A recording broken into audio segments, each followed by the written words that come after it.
Hello दोस्तों, आज की इस वीडियो में हम बात करेंगे टॉप 5 बियरिश कैंडलस्टिक पैटर्न के बारे में। कहां पर आपको इन पैटर्न्स में एंट्री लेनी है और कहां पर आपको एग्जिट होना है और कैसे आप चार्ट पर इन पैटर्न्स को पहचान सकते हैं। तो इन सभी के बारे में आज हम इस वीडियो में बात करने वाले हैं, इसलिए वीडियो को एंड तक ज़रूर देखिएगा। चलिए वीडियो स्टार्ट करते हैं। तो हमारा पहला बियरिश कैंडलस्टिक पैटर्न है हैंगिंग मैन कैंडलस्टिक पैटर्न।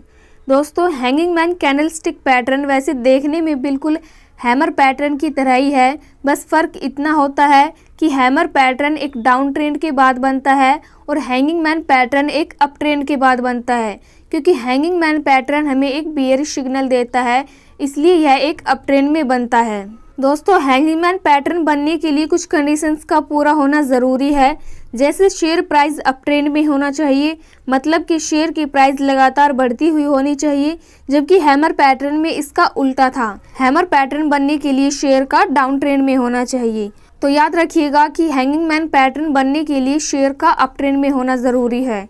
दोस्तों, हैंगिंग मैन पैटर्न में आपको नीचे की तरफ एक लंबा विक देखने को मिलेगा, जिसे हम शैडो भी बोलते हैं। दोस्तों, हैंगिंग मैन पैटर्न का कलर मैटर नहीं करता, ये रेड कलर की भी हो सकती है और ग्रीन कलर की भी हो सकती है, लेकिन अगर कैंडल का कलर रेड है तो यह ज्यादा वैलिड माना जाएगा, क्योंकि यह एक बियरिश पैटर्न है और हमें बियरिश सिग्नल देता है। हैंगिंग मैन कैंडल बनने के बाद जो अगली कैंडल बनती है वो एक रेड बियरिश कैंडलस्टिक होनी चाहिए और वो हैंगिंग मैन कैंडल के नीचे क्लोज होनी चाहिए, तभी आप इस पैटर्न को ट्रेड कर सकते हैं। अब ट्रेड की बात करें तो ट्रेड करने के लिए आपको क्या करना है कि जो हैंगिंग मैन कैंडलस्टिक पैटर्न बनने के बाद जो अगली रेड कैंडल बनती है उसके क्लोजिंग पॉइंट पर आपको एंट्री पॉइंट बनाना है और स्टॉप लॉस आपको लगाना है हैमर कैंडल के हाईएस्ट पॉइंट पर। दोस्तों, आई होप कि आपको समझ आ गया होगा कि हैंगिंग मैन कैंडलस्टिक पैटर्न बनने पर आपको कैसे ट्रेड लेना है। अब हमारा अगला बियरिश कैंडलस्टिक पैटर्न है इवनिंग स्टार कैंडलस्टिक पैटर्न। दोस्तों, evening star candlestick pattern morning star का बिल्कुल उल्टा है। यह हमें बियरिश सिग्नल देता है, मतलब इस पैटर्न के बनने के बाद शेयर के प्राइस में गिरावट देखने को मिलती है।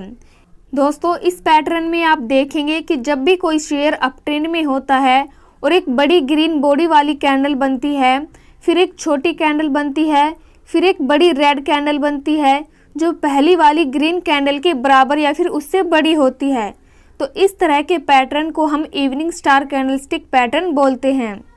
इस पैटर्न के बनने के बाद बहुत ज़्यादा हाई चांसेस हो जाते हैं कि यहाँ से शेयर की प्राइस में गिरावट आ सकती है। तो इवनिंग स्टार कैंडलस्टिक पैटर्न बनने के लिए कुछ कंडीशंस का पूरा होना ज़रूरी है, जैसे कि स्टॉक अप ट्रेंड में होना चाहिए, अप ट्रेंड में ही एक बड़ी ग्रीन कैंडल बननी चाहिए और उसके बाद एक छोटी कैंडल बननी चाहिए, फिर एक बड़ी रेड कैंडल बननी चाहिए। दोस्तों, ध्यान रखिए कि दूसरी कैंडल की दोनों शैडो बराबर होनी चाहिए और यह कैंडल किसी भी कलर की हो सकती है, मतलब कलर कोई मायने नहीं रखता। अब तीसरी कैंडल का साइज पहली कैंडल के बराबर या फिर उससे बड़ा होना चाहिए। तो जब ये कंडीशंस पूरी हो जाए तो आप यह मानकर चल सकते हैं कि ये एक इवनिंग स्टार कैंडलस्टिक पैटर्न है और इस पैटर्न के बनते ही आप शॉर्ट सेल करके प्रॉफिट कमा सकते हैं। अब इवनिंग स्टार कैंडलस्टिक पैटर्न को ट्रेड करने की बात करें तो आपको तीसरी कैंडल के बाद वाली कैंडल में एंट्री लेना है और स्टॉप लॉस आपको छोटी वाली कैंडल के हाईएस्ट पॉइंट पर लगाना है। अब अगला पैटर्न है बियरिश एंगल्फिंग पैटर्न। दोस्तों, यह पैटर्न बुलिश एंगल्फिंग का बिल्कुल उल्टा है। बियरिश एंगल्फिंग कैंडलस्टिक पैटर्न हमें एक बियरिश सिग्नल देता है, मतलब इस पैटर्न के बनने के बाद भी शेयर के प्राइस में गिरावट देखने को मिलती है। तो जब भी कोई स्टॉक अप ट्रेंड में होता है, मतलब शेयर का प्राइस बढ़ रहा होता है और कोई ग्रीन कैंडल बनती है और उसके बाद एक रेड कैंडल बनती है जो ग्रीन कैंडल को पूरी तरह से कवर कर लेती है, यानी पूरी तरह से एंगल्फ कर लेती है, तो इस पैटर्न को बियरिश एंगल्फिंग पैटर्न बोला जाता है। इस कैंडलस्टिक पैटर्न में रेड कैंडल की ओपनिंग प्राइस ग्रीन कैंडल के ऊपर होगी और क्लोजिंग प्राइस ग्रीन कैंडल के नीचे होगी, तभी वह ग्रीन कैंडल को पूरी तरह से कवर कर पाएगी। बियरिश एंगल्फिंग कैंडलस्टिक पैटर्न को ट्रेड करने की बात करें तो आपको रेड कैंडल के बाद यानी इसके नीचे जो अगली कैंडल बनेगी उस पर आपको बाय करना है, यानी उसके क्लोजिंग पॉइंट पर आपको बाय करना है और स्टॉप लॉस आप ग्रीन कैंडल के हाईएस्ट पॉइंट पर प्लेस कर सकते हैं। अगला पैटर्न है डार्क क्लाउड कवर पैटर्न। दोस्तों यह पियर्सिंग लाइन कैंडलस्टिक पैटर्न का बिल्कुल उल्टा है। यह पैटर्न 2 कैंडलस्टिक पैटर्न है, लेकिन यह हमें एक बियरिश सिग्नल देता है, यानी कि इस पैटर्न के बनने के बाद शेयर प्राइस गिर सकता है। दोस्तों आज की इस वीडियो में हम आपको 5 बियरिश कैंडलस्टिक पैटर्न बता रहे हैं। तो ये सभी पैटर्न आपको शेयर प्राइस में गिरावट का संकेत देते हैं और ये सभी कैंडलस्टिक पैटर्न आपको अप ट्रेंड के दौरान बनते हुए दिखाई देंगे। तो ये बात आपको ध्यान रखनी है। तो दोस्तों जब भी कोई शेयर अप ट्रेंड में होता है और एक बड़ी ग्रीन कैंडल बनती है और इस ग्रीन कैंडल के बाद एक रेड कैंडल बनती है जो ग्रीन कैंडल के ऊपर ओपन होती है, लेकिन ग्रीन कैंडल की हाफ बॉडी यानी 50% बॉडी के नीचे क्लोज होती है, तो इस पैटर्न को डार्क क्लाउड कवर पैटर्न कहा जाता है। Dark cloud cover candlestick pattern बनने के बाद बहुत ज़्यादा हाई चांसेस होते हैं कि यहाँ से ट्रेंड रिवर्स हो सकता है। मतलब अभी तक जिस शेयर की प्राइस लगातार बढ़ रही थी, वहाँ डार्क क्लाउड कवर पैटर्न बनने के बाद शेयर के प्राइस में गिरावट आ सकती है। तो डार्क क्लाउड कवर पैटर्न बनने के लिए कुछ कंडीशंस का पूरा होना ज़रूरी है, जैसे कि स्टॉक अप ट्रेंड में होना चाहिए, मतलब शेयर की प्राइस बढ़ती हुई होनी चाहिए। अप ट्रेंड में ही एक ग्रीन कैंडल बननी चाहिए और उसके बाद एक रेड कैंडल बननी चाहिए।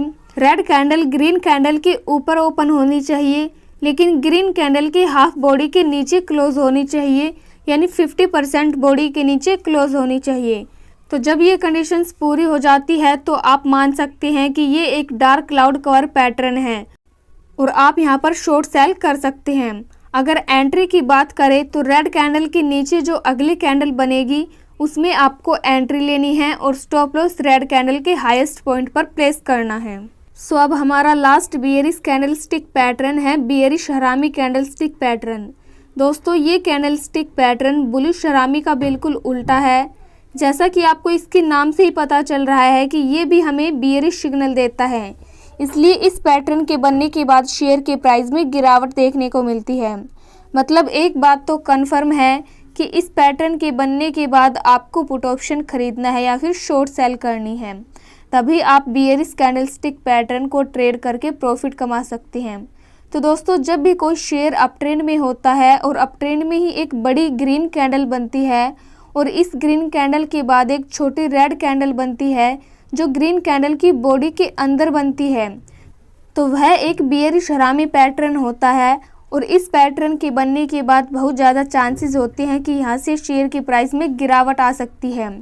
तो बियरिश हरामी पैटर्न बनने के लिए भी कुछ कंडीशंस का पूरा होना ज़रूरी है। स्टॉक अप ट्रेंड में होना चाहिए, मतलब शेयर की प्राइस लगातार बढ़ती हुई होनी चाहिए। अप ट्रेंड में ही एक ग्रीन कैंडल बननी चाहिए और उसके बाद एक छोटी रेड कैंडल बननी चाहिए और ग्रीन कैंडल की बॉडी के अंदर बननी चाहिए। तो जब ये कंडीशंस पूरी हो जाती है तो आप कंफर्म हो सकते हैं कि ये एक बियरिश हरामी कैंडलस्टिक पैटर्न है और इस पैटर्न के बनते ही ट्रेंड रिवर्स हो सकता है। मतलब अब तक जिस शेयर की प्राइस लगातार बढ़ रही थी, वहाँ इस पैटर्न के बनने के बाद शेयर की प्राइस गिरना शुरू हो जाएगी। तो ट्रेड करने की बात करें तो छोटी रेड कैंडल के बाद जो अगली कैंडल बनती है उसके क्लोजिंग पॉइंट पर आपको एंट्री लेनी है और स्टॉप लॉस आप बड़ी वाली यानी ग्रीन कैंडल के हाईएस्ट पॉइंट पर प्लेस कर सकते हैं। तो दोस्तों आई होप कि आपको ये पांचों कैंडल्स समझ आ गई होगी। दोस्तों इन पांचों कैंडल्स में 2 बात तो कॉमन थी कि इन पैटर्न्स के बनने के लिए शेयर का अप ट्रेंड में होना ज़रूरी है और दूसरा ये कि इस पैटर्न के बनने के बाद शेयर के प्राइस में गिरावट आ सकती है, मतलब शेयर का प्राइस गिर सकता है। आई होप कि आपको ये पांचों कैंडलस्टिक पैटर्न समझ आ गए होंगे और अगर आपको वीडियो अच्छी लगी तो वीडियो को लाइक, शेयर और हमारे चैनल को सब्सक्राइब ज़रूर करें। Thanks for watching.